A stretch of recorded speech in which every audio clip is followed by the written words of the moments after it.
Masa pengenalan lingkungan sekolah atau MPLS tidak hanya penting dilakukan bagi para peserta didik.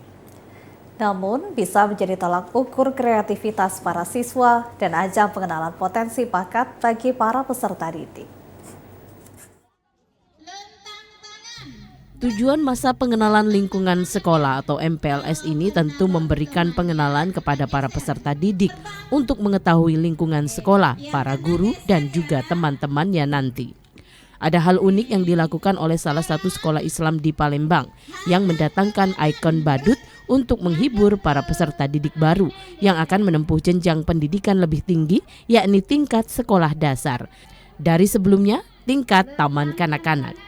Kegiatan-kegiatan yang dilakukan ini sangat bermanfaat untuk peserta didik, selain untuk meningkatkan kepercayaan diri, semangat, dan juga meningkatkan kreativitas.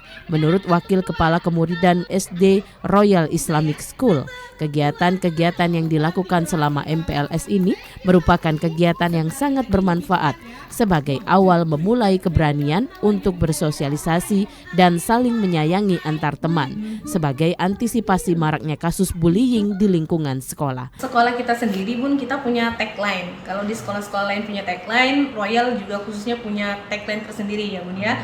Karena memang mengingat banyak sekali kasus bully di beberapa sekolah yang di beberapa berita yang muncul, Royal sendiri berdiri ingin sekali menuntaskan kasus bully tersebut Bunda dengan adanya sekolah sayang teman, di mana sekolah sayang teman tersebut akan membuat anak-anak itu saling menyayangi. Jadi tidak ada sedikit space pun untuk mereka melakukan bully seperti itu Bunda.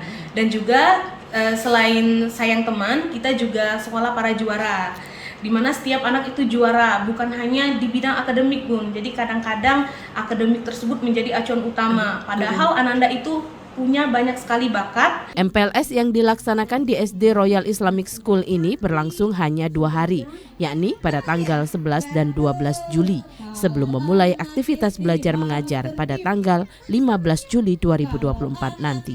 Tim Liputan TVRI Sumsel melaporkan.